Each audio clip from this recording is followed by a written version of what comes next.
que o presidente constatou, porque é uma evidência com base nos números, ninguém aqui está omitindo a informação da sociedade, é que esses ralos fiscais, tributários, esse gasto tributário, ele está num patamar exagerado em função dessas decisões que foram tomadas em 2017. Nós estamos falando de uma coisa de 6 anos atrás, mas que a repercussão está acontecendo agora. Ela não precisa ser zero. O país não precisa disso. Eu não vou estabelecer uma meta fiscal que me obrigue a começar o ano fazendo corte de bilhões nas obras que são prioritárias para esse país. Sabe? Então, eu acho que muitas vezes o mercado é ganancioso demais e fica cobrando uma meta que ele sabe que não vai ser cumprida. Sabe? Então, eu sei da disposição do Haddad, sei da vontade do Haddad, sei da minha disposição. Sabe? Quero dizer para vocês que nós dificilmente chegaremos à meta zero. Até porque eu não quero fazer corte de investimento em obras. Então, quando falam, o presidente está prejudicando o país, o presidente está sabotando o país. Não, o que está acontecendo é que o presidente está constatando os problemas advindos de decisões que precisam ser, algumas, as que podem ser reformadas, serem reformadas, e as que não podem ser reformadas serem saneadas, de alguma maneira. Porque a verdade é que a sustentabilidade do país depende da correção da erosão da base fiscal do Estado brasileiro, como eu venho dizendo desde dezembro do ano passado. Todas as minhas declarações vão no sentido de recuperar a base fiscal do Estado, corrigir a erosão fiscal do Estado. Então, o presidente, que comemora, como todo brasileiro, os dados de desemprego que estão caindo, os dados de geração de emprego do CAGED, os dados do PIB desse ano, 3 vezes superior ao estimado no começo do ano, está preocupado com essa outra dimensão que é fundamental para que as coisas se encontrem.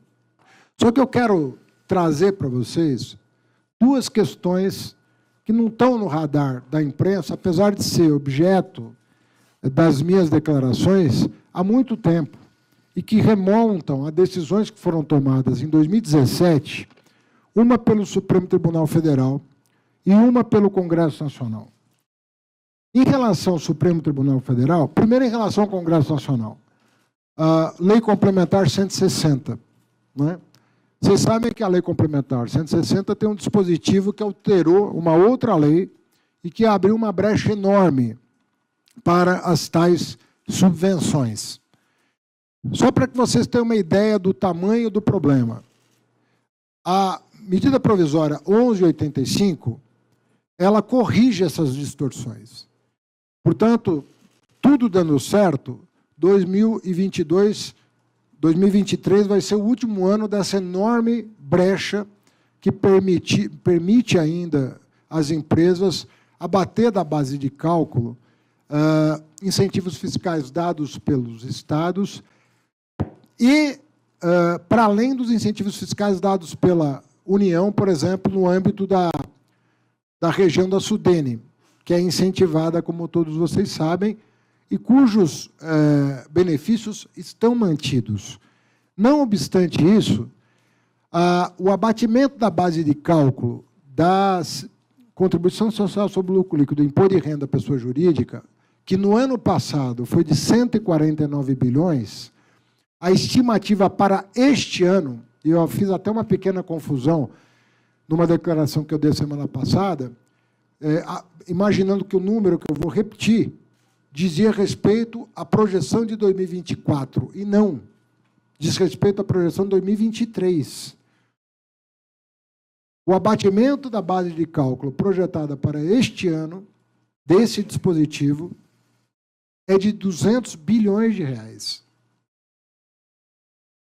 Isso é uma das razões pelas quais a arrecadação do governo federal vem sofrendo um enorme prejuízo a partir de uma emenda parlamentar que foi aprovada, que foi objeto de veto presidencial em 2017 e que foi derrubado, esse veto, pelo Congresso Nacional, dando ensejo a essa espiral que, de 2017 para cá, saltou de 39 bilhões para 200 bilhões projetados para 2023 e consolidado 149 bilhões em 2022.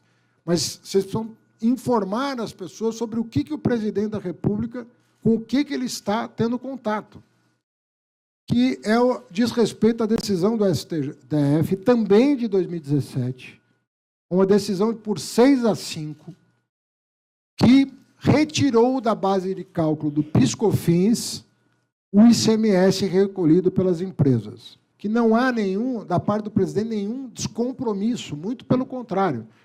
Se ele não tivesse preocupado com a situação fiscal, ele não estaria pedindo apoio aqui da área econômica para a orientação das lideranças do Congresso.